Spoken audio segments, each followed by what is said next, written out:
Hi there, Gian here. Good evening. Our Bible verse for today is all about Acts 9:15 to 16. It says here, "But the Lord said to Ananias, 'This man is my chosen instrument to proclaim my name to Gentiles and their kings and to the people of Israel. Will show him how much he must suffer for my name.'" So, yung background po nitong verse na to is patungkol po sa encounter ni Saul, or also known as Pablo, sa ating Panginoong Jesucristo. Because that time is sobrang against din si Saul or si Pablo sa mga Christian. So talagang inuusig niya yung mga Christian at hinuhuli niya ang mga ito. Pero one time along the way, bigla na lang na-encounter ni Saul si Jesus Christ at sinabi ni Panginoong Diyos natin sa kanya na, "Saul, Saul, kapag inuusig mo tong mga Kristiyano, ay para mo na rin akong inuusig." So, napakaganda po ng encounter ni Saul or ni Pablo sa ating Panginoon Diyos because it turns around his life from the one who against the activity of the Christians turn around 100%, and now Saul is become the instrument. Kaya sinabi po sa Bible na to, "This man is my chosen instrument to proclaim my name to the Gentiles and their kings and to the people of Israel." So, naging instrumento si Saul or si Pablo, Apostol Pablo, ng ating Panginoong Diyos para ihayag yung pangalan, yung katotohanan sa pangalan ng ating Panginoong Jesucristo sa hari ng Israel, sa mga tao ng Israel. And talagang naging isa siya sa nagpakatotoo, naging witness kung gaano katotoo yung ating Panginoong Diyos. So, Encounter God, ito po yung bagong series natin Yung kapag na-encounter mo si God sa buhay mo, there is a changing Maraming pagbabago na pwedeng mangyari sa buhay natin.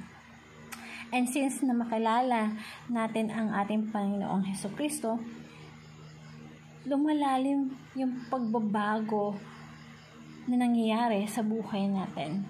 Ito po yung encounter na nangyari kay Apostol Pablo or Saul sa ating Panginoong Jesucristo.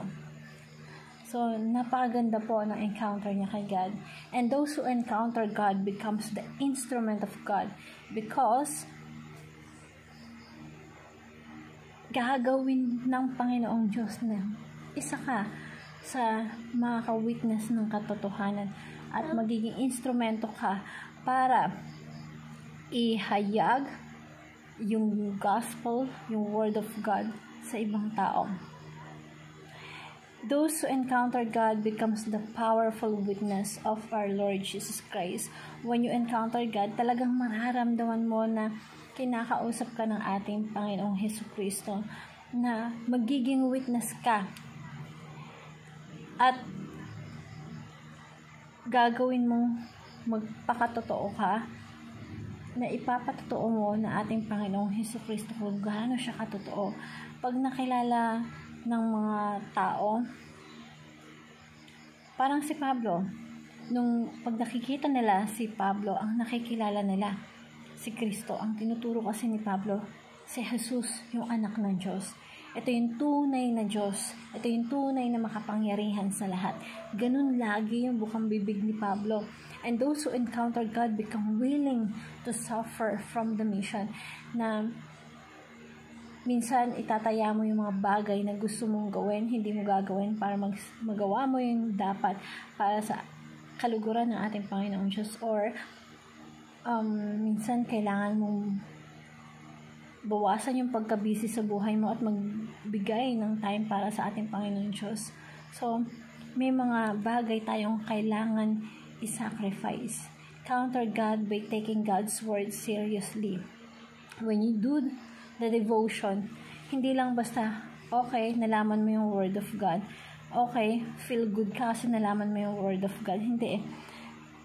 The truth is, when you really know the word of God, andun yung action andun yung pakaramdam na you want to take the actions to share the word of God to other people. Kasi nakita mo, the Bible is the truth and God is the truth.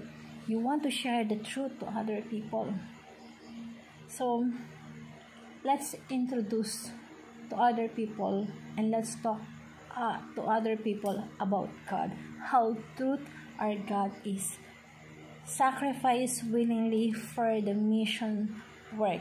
Tayo po ay once na nakakakilala sa ating Panginoong Diyos,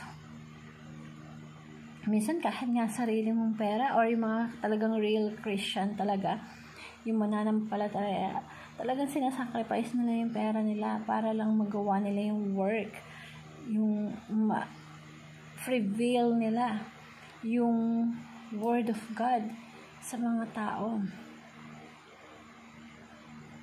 And